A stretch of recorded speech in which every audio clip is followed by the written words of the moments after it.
سڵاو سڵاوێک لە قوڵایی دڵ سڵاوێک ناسک هەر وەک پەڕەی گوڵ کام گوڵ گوڵانی چیای کوردستان پێشکەش بە ئێوە ئازیزان دۆستان پێشکەش بە تۆ بێ پیری دڵگیرم هەتا بمێنم ناچی لە بیرم پێشکەش بە تۆ بێ ئەی جوانی دلێر ئەم کات و ساتەی گشتمان بێ بەخێر پاڵ مەدەن بە پاڵ کێوی داخەوە خەمداتان نەگرێ بە دیار باخەوە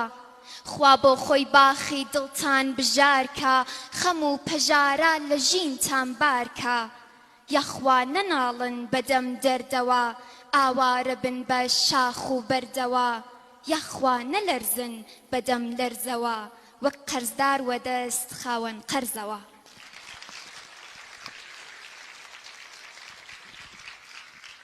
سڵاو ڕێز و خۆشەویستیم ئاراستەی هەموو ئامادەبووان و هونەردۆستان و شاعران و خۆشەویستانی شارەکەم بانە و هەروەها هەموو میوانانی ئازیز کە لە شارەکانی ترەوە تەشریفیان هێناوە بەخێربێن سەرسەر و سەرچاومان وەک یەکێک لە ئەندامانی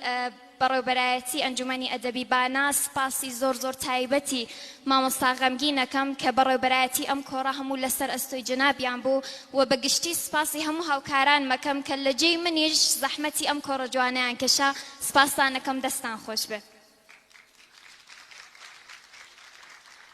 ئازیزان من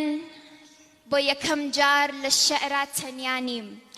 ئەمڕۆ هاوڕێیەکم کە وەک خوشکم وایە لە شارە جوانەکەی مەریوانەوە تەشریفی هێناوە خاتوو هەنێزک ئارزوو مستەفایی کە بێگومان هەمومان ئەیناسین شێعرێکی هاوبەشمان هەیە و داوایان لێ یەکەم سەرەتا داوا لێ واکەم بە چەپڵەیەک بە خێراتنی بکەن و داوا لە جنابیانەکەم لە شێعرەکەیە هاوکارم بێ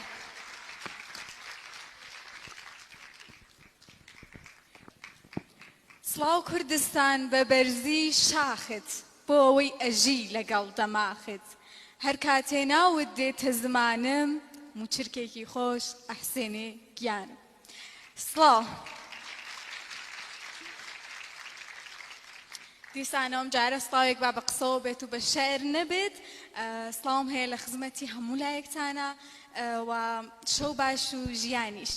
من زۆر خۆشحاڵم کە لەم کۆڕە شارەیە وەک زۆربەی ڕەفیقەکانم هەرچەند میوانیش نیم و ماڵی خۆمانە شاری خۆمانە هیچ فەرقێکی نییە سپاس لە میوانداریتان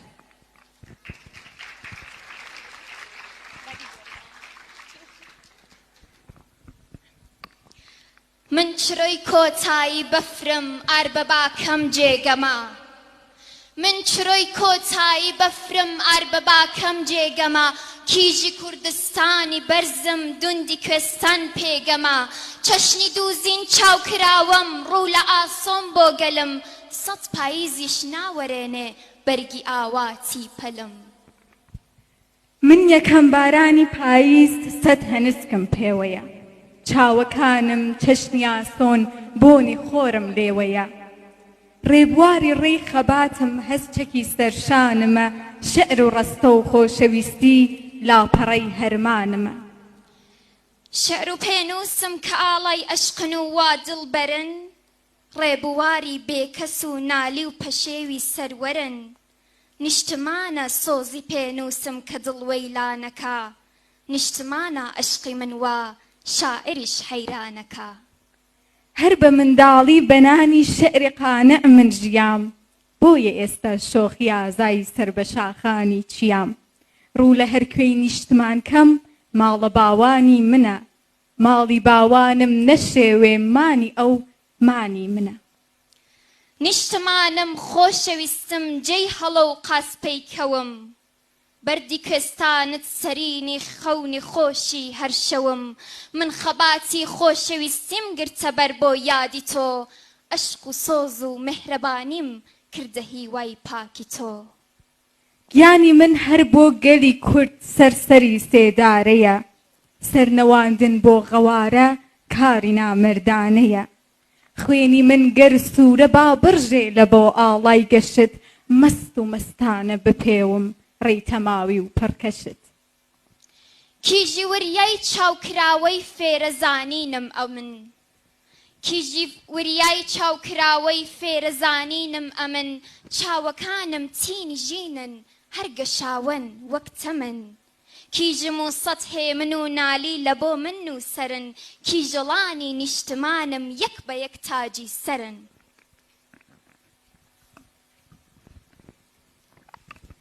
شەنگەبێری شاخ و داخم پەلکەکانم دڵ دەبەن ڕۆژی خۆشی بێت لە مەیدان گشت لە هێزم سڵ ئەبەن زوڵفەکانم شاعرانن شێرە خوڵقێنن کچم مێخەکم بۆنی سروشتە دڵ دەلەرزێنن کچم ئاشتی خوازم دژ بە گولە و فیشەک و دەردم ئەمن چەک لە شان نیم چەک بەدەستم شاعری کوردم ئەمن شاعرم پێنووسم هەردەم باسی ئازادی دەکا باسی عشق و مهرەبانی و دژ بە بێدادی دەکا دژ بە دوژمن ڕادەوەستین پشت بە پشتی یەک دەبین دوژمنان گەر خەو ببینن ئێمە خوشکی یەک نەبین دەست لە دەست کوردانە یەک بگرن وەک ئێمە یەکگرن گەر سنوور مەودای نەداوە گشت سنووران هەڵبڕن پێشکەشتان